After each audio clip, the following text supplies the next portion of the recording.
Use the code CHICKEN in the shop.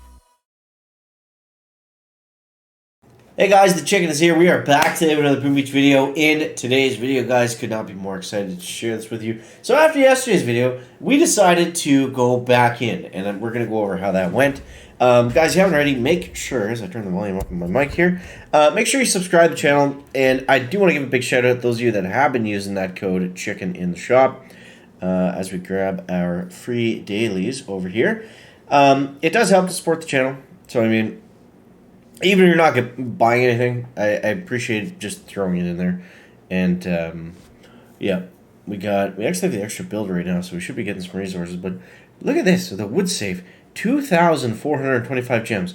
You guys let me know in the comments, is this a good value or not? To me, it seems like it's not. But at the same time, if we go to do, like a really expensive upgrade, I don't know, something that we would have to gem, I got most of my upgrades done. We're actually very close to level 75, which is kind of cool. I don't know. It seems like a lot. But anyways, more importantly, we're heading over to the warship, guys. Check this out. So we are done. The key is locked, thrown away. We've wrapped it up. We hung up the skates. And 24.54. So honestly, I feel like I could have gotten higher if I played a little bit longer and kept pushing, because this was just, I don't know, this season just lined up for how I played, like the going defensive early and then the bombardier meta towards the very end. It just got kind of dicey in the middle when Seekers were really hot. But everything came to at the very end of the season, so that was good to see. And after last season, man, did I have a bad taste in my mouth for the whole month, missing that top 500 by 2 stars. So this was this season I was determined to not only get 500, but to place well. So I was happy that we were able to do that. And those of you that, not those of you, but some people say that I park early, and I definitely made that mistake last season. This season, you know, I definitely tried to play until the very end, you know, in terms of as far as I could realistically go. The thing is, after getting the Sky Shield with building health, there really wasn't anything else in the tech tree that was going to help out. So at that point, it just becomes a 50-50 kind of matchup. Like, you know, sure, maybe adding mines are going to help, but for the most part, I don't think it's going to make a huge difference.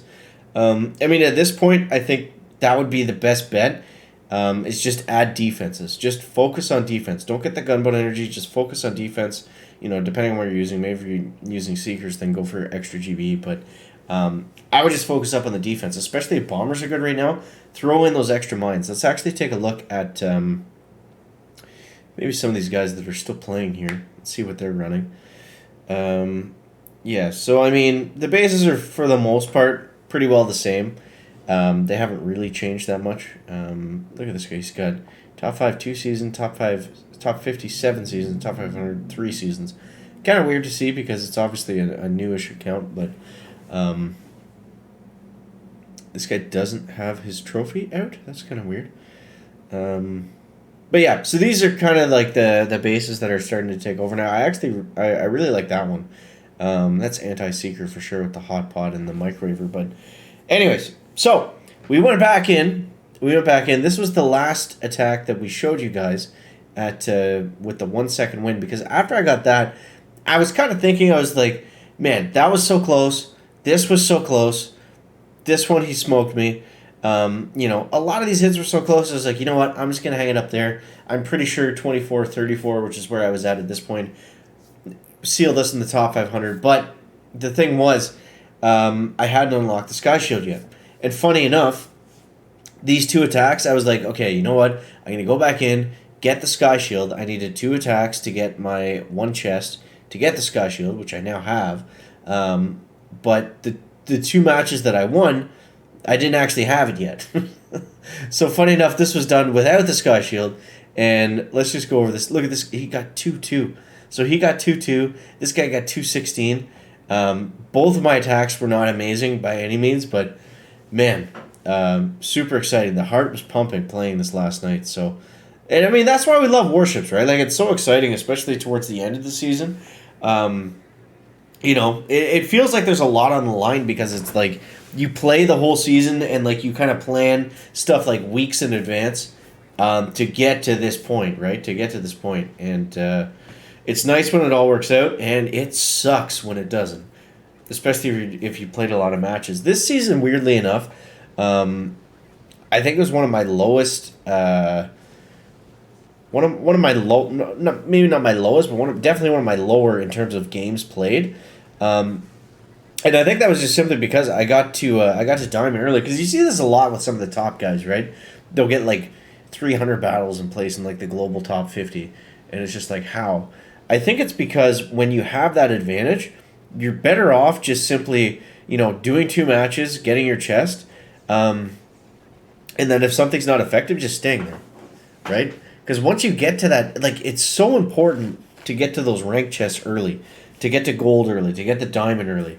That's what makes the biggest difference, honestly, is if you can get to diamond early, the rest of the season is pretty well just a wash from there. As long as you can maintain that, you're going to have better tech than everybody else.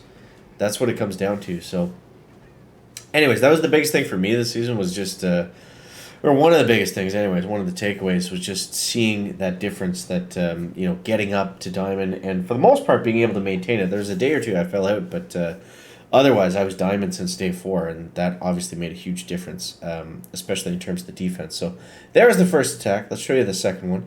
And for using bombardiers, this is, and especially against a base like this, like with the grappler in the front with the critter launchers, I found this worked out really well. And the biggest thing was smoking that grappler right off the start. It's going to do 2 things. Number 1, right here you can see it's going to save that bombardier. And number 2, it's not just going to, the idea of the grappler coming here is all those critter launchers around is just going to build up critters, build them up, right? And the critters aren't that bad to deal with. I mean, you'll get through them, but they slow you down so much, especially when you're using bombardiers. So make sure if you see a grappler, they're honestly not that big of a deal as long as you keep them smoked. I kind of screwed it up there, and you see we got 3 critters on us now, which are going to eat all of the bombardiers. So I finally realized, and then I re-smoked. So not the best hit by any means, but it was enough to get it done. So yeah, just keep that, and then at this point the critter launchers are out of the way. So it's not really that big of a deal. We can, he can pull heavy. We also have enough heavies on the field at this point where we can pull them in, and it's not, it's not really going to change anything. So the next thing is, you see we barred out the sky shield. I found this was really helpful because at the very end we want to have the ability to flare. That's going to make a huge difference in terms of time. And all these hits, like you saw, they came down to 1 to 5 seconds almost for all of them. So having that ability to flare was pretty huge, even if it meant we had to sacrifice a shock or second wind, or potentially barding out an engine room. I kind of stopped barding out engine rooms once the sky shield came into place, and just 3-5 free clearing with bombardiers seemed to be the way to go, and then just spend all your extra GBE on just taking down those engine rooms a little bit faster. So that was the biggest difference. On getting to 2450, I would say, it was just kind of launching them out, and honestly just leaning on the base. Like, these attacks, like I said, they were not amazing, they were not fireworks, they were not spectacles by any means. We just got great times in defense, so it's nice when that happens, and we were able to finish at 2454. So let's see, I haven't even checked the leaderboard today. I know that we're safe at this rank though, so it doesn't really matter. And you see we fell like 5 spots in the last almost 24 hours. So I don't think we're going anywhere at this point. And yeah, guys, so there it is. There it is, 2454. And I think we'll be safe for the top 500. That is the goal. So anyways, you guys let me know what your plans are for the final weekend push of season 47. And throw that down below in the comments. As always, guys, thank you so much for watching. That is going to wrap up the video today. Make sure to leave a like if it's interesting, entertaining, or informative. Catch you next one, guys. Check it out. Back.